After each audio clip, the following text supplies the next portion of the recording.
안녕하세요. 스마트리더의 전성훈입니다. 오늘도 이전 영상에 이어서 갤럭시 S9에 새롭게 추가된 기능들과 관련해서 사용법, 활용법 살펴보도록 하겠습니다. 이번 영상이 관련한 주제로 네 번째 영상이고요. 마지막 영상이 될 것 같습니다. 이전에도 여러 번 말씀드렸듯이 이후에는 카메라, 빅스비, 이모지와 같이 갤럭시 S9에 새롭게 추가된 기능 또는 중점적으로 살펴봐야 할 내용을 주제로 계속해서 영상을 살펴보도록 하겠습니다.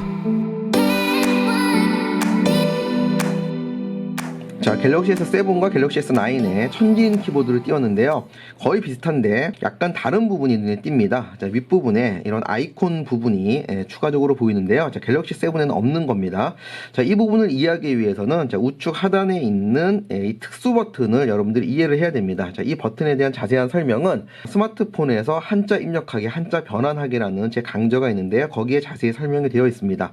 자, 이 버튼은 하나의 기능만을 수행하는 버튼이 아니라 여러 가지 기능을 수행하는 버튼인데요. 자, 그 기능을 수행하기 위해서는 해당 버튼을 길게 터치합니다. 자, 지금처럼 다양한 기능이 숨어 있다는 것을 확인할 수가 있습니다. 자, 한자 변환도 가능하고요. 키보드 설정, 그리고 이모티콘. 이 마이크 모양은 말을 했을 때 문자로 변환해주는 그런 기능입니다. 설정 기능이라든지 이모티콘 기능이라든지 자, 말을 문자로 변환해주는 이런 기능들은 자주 사용하는 기능입니다. 자, 그래서 이런 것들을 갤럭시 S9에서는 바깥으로 이렇게 아이콘을 빼놨다라고 보시면 될 것 같습니다. 갤럭시 S9의 우측 하단의 이 버튼 역시 한번 길게 터치해 보겠습니다. 자, 지금 보시는 것처럼 오른쪽과 비교했을 때요. 현재 이모티콘 그리고 마이크, 톱니바퀴 설정 부분이 없는 것을 확인할 수 있습니다. 당연히 위에 있기 때문에 밑에는 빠져 있는 거죠. 자, 이런 형태로 이렇게 바뀌었다는 것을 여러분들이 꼭 이해를 하시기 바랍니다. 자, 지금 보려는 기능은 약간 소소한 그런 기능으로 볼 수도 있는데요. 자, 갤럭시 S9은 보여지는 부분에 대해서 좀 더 세세한 설정을 할 수 있는 그런 기능이 추가가 되었습니다.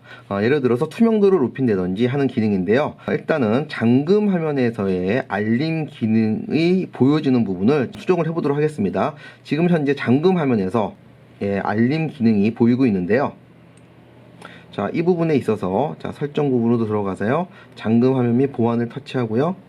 자, 그리고 알림을 터치합니다. 자, 이 상태에서 아까 보였던 부분이 이렇게 실시간으로 보여지는데요. 자, 이 부분에 있어서 투명도를 높여 보겠습니다. 자, 투명도를 높이면은 하얀색 이렇게 바탕이 없어지면서 배경 화면이 바탕이 되는 형태가 될 텐데요. 자, 투명도를 쭉 높이면은 지금처럼 이렇게 변합니다. 자, 여기서 여러분들이 특징은 어느 순간 까만색 글씨가 하얀색 글씨로 이렇게 바뀐다는 겁니다. 자, 그래서 이 부분은 바로 아랫부분에 있는 옵션에 의해서 가능한 건데요. 자, 텍스트 색상 자동 반전입니다. 자, 그래서 자, 우리가 투명도를 높였을 때 글씨가 배경색과 같아서 구분이 안 되는 경우가 있습니다. 자, 그럴 때를 대비해서 자동으로 색상을 배경색과는 다른 그런 반전의 색으로 설정을 해준다는 건데요. 자, 그런 부분이 적용됐기 때문에 지금처럼 이렇게 색깔이 반전이 되는 겁니다. 자, 그리고 이번에는 폴더에서도 이런 비슷한 색상 설정 기능이 있는데요. 자, 앱스로 들어가고요. 앱스로 들어가서 자, 지금 보시면 이렇게 폴더가 보입니다. 자, 폴더와 관련해서는 여러분들 제가 별도의 강좌가 있으니까요. 자, 그 강좌를 보시기 바라고요. 자, 일단 폴더의 색깔을 변경해 줄 수가 있습니다. 자, 그래서 지금과 같은 폴더를 터치를 하고요. 자, 그리고 이 부분을 터치를 하게 되면은 색상이 있는데요. 자, 연두색을 터치를 하고 자, 완료를 하게 되면은 지금처럼 폴더의 색깔이 연두색으로 변형이 됩니다. 갤럭시 S7에서는 이 기능이 한계가 있는데요. 지금처럼 총 5개의 폴더 색상만이 가능했습니다. 자, 거기에 비해서 갤럭시 S9은 자, 폴더를 선택을 하고요. 자, 그 상태에서 색상을 선택을 했을 때 5개의 색상 말고 자, 마지막 부분에 이 부분을 터치를 하게 되면은요. 원하는 어떤 색상으로도 설정이 가능한데요. 예를 들어서 이렇게 터치를 하게 되면은 보라색이 되는 거죠. 이게 보라색으로도 설정을 할 수가 있고요. 자, 그뿐 아니라 이 부분을 터치를 하고 자, 마지막 부분을 터치를 한 다음에 자, 밑에 여기 두 번째 라인을 보면은 자, 이 부분을 낮추게 되면은 투명도를 높이는 겁니다. 자, 그래서 투명도를 이렇게 최대한 높인 상태에서 완료를 하게 되면은 지금처럼 폴더의 배경색이 없어지고 화면의 배경색이 폴더의 배경색이 된 것처럼 이렇게 투명도가 100% 높아진 것을 볼 수가 있는데요. 자, 지금과 같이 좀 더 세세하게 보여지는 부분을 설정할 수가 있습니다.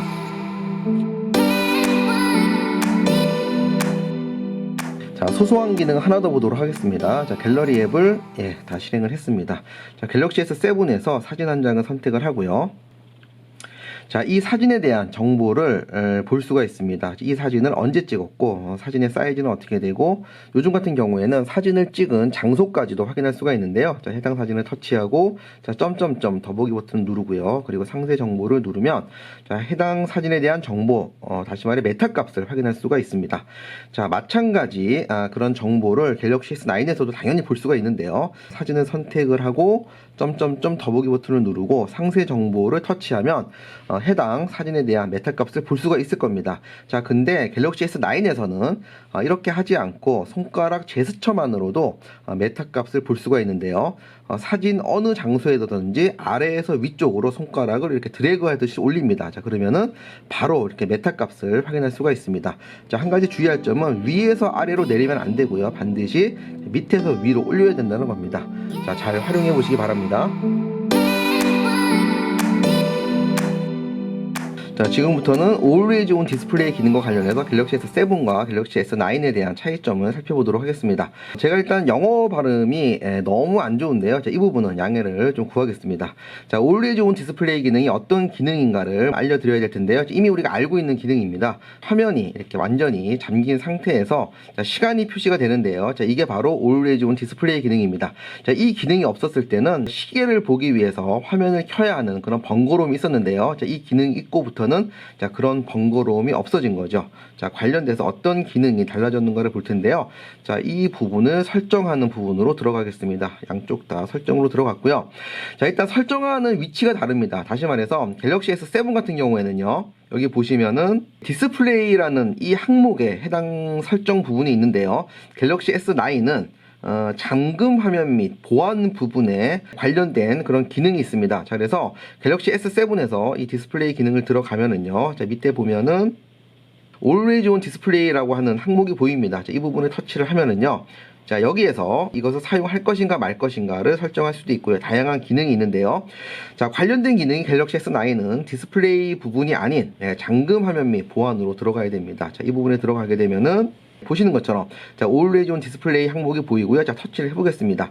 자, 일단 눈에 띄는 차이는요, 갤럭시 S7은 이것을 쓸 것인가 말 것인가만 결정을 했는데요. 갤럭시 S9은 항상 표시를 하게끔도 할 수 있지만 지금처럼 일정 시간 동안만 이 기능을 사용하게끔 이렇게 설정을 할 수가 있습니다. 자, 그리고 보이는 형태를 여러 가지 선택적으로 할 수가 있는데요. 갤럭시 S7은 화면 구성이라는 곳에 들어가면은 여러 가지 테마가 있고요. 이 중에 내가 원하는 것을 선택해 줄 수가 있는데요. 갤럭시 S9은 자, 여기에 없습니다. 여기에 없고 한 단계 윗단계로 넘어가고요. 잠금 화면 및 보안에 보면은 시계 및 페이스 위젯이라는 항목이 새로 생겼습니다. 자, 이 부분을 터치하면은 시계 스타일이 보이고요. 자, 이 부분을 들어가야지 지금처럼 다양한 형태의 스타일을 적용을 할 수가 있습니다. 저는 이 중에서 요 부분, 요게 좀 마음에 들었는데요. 자, 이거는 해외에 출장 갔을 때 한국의 시간과 현지 시간 해가지고 비교해서 이렇게 시차를 확인할 수 있는 그런 기능인데요. 유익한 기능으로 보이고요. 자, 그리고 이게 마지막 부분, 자, 이 부분을 선택을 하게 되면은 기본적으로 있는 거 말고도 다운로드를 받아서 테마를 적용할 수도 있습니다. 보시면은 무료 테마도 이렇게 많이 있고요. 이렇게 유료 테마도 있는데요. 자, 너무 이쁘다 싶으면 뭐 500원, 1000원 이렇게 비용 지불하고 충분히 설치를 해보는 것도 괜찮지 않을까 생각을 합니다.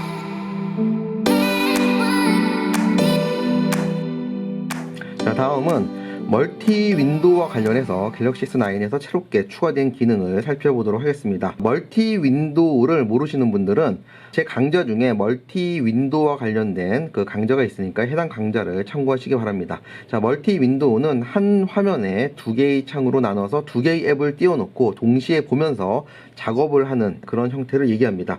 자, 멀티 윈도우를 하기 위해서 최근 실행한 앱 버튼을 누르고요. 자, 이 상태에서 자, 네이버 앱을 실행을 해야 되는데요. 그냥 실행을 하게 되면 전체 화면으로 실행을 하는데요. 자, X 버튼 왼쪽에 이렇게 나눠진 네모 칸이 보이는 그런 아이콘이 보입니다. 자, 이 부분을 터치를 하게 되면은 제 멀티 윈도우 형태로 실행을 합니다. 자, 나머지 밑에 실행할 앱을 선택을 해야 되는데요. 자, 앱 목록을 선택을 하고요. 저는 여기에서 이제 크롬을 선택을 할 겁니다. 두 개의 브라우저 앱을 보면서 이제 작업을 하겠다라는 건데요. 이런 작업을 자주 한다라고 할 때 매번 멀티 윈도우를 이렇게 선택해서 띄운다고 하면 매우 번거로울 겁니다. 자, 그런 경우에는요. 지금 여기 경계선 중간 부분을 터치를 하면은 지금과 같이 뜨는데요. 갤럭시 S7에서는 보지 못했던 아이콘이 보이는데 그게 바로 맨 왼쪽에 있는 플러스 기호의 아이콘입니다. 자, 이 부분을 선택을 하게 되면은 지금과 같은 멀티 윈도우 상태를 홈 화면에 저장해 놓고 하나의 터치로 바로 이 상태를 바로 불러올 수가 있습니다. 제가 이렇게 터치를 하겠고요. 자, 이 상태에서 이제 멀티 윈도우 상태를 종료를 하겠습니다. 자, 완전히 종료를 했고요. 자, 홈 화면에서 이렇게 넘기면은 아까 제가 플러스 버튼을 눌렀기 때문에 지금 이 아이콘이 생성이 되었는데요. 자, 이 아이콘을 터치를 하면은 지금 보시는 것처럼 네이버 앱과 구글 브라우저 앱이 멀티 윈도우로 바로 실행이 된 것을 확인할 수가 있습니다. 자, 이상과 같이 해서 모두 살펴봤고요. 서두에도 말씀을 드렸듯이 이어지는 영상에도 많은 관심을 부탁드립니다. 그리고 본 영상이 유익했다고 생각이 되시면 좋아요 버튼, 구독 버튼 눌러주시면 영상을 만드는데 정말 큰 힘이 됩니다. 자, 오늘도 끝까지 시청해 주셔서 너무 감사하고요. 마치도록 하겠습니다. 감사합니다.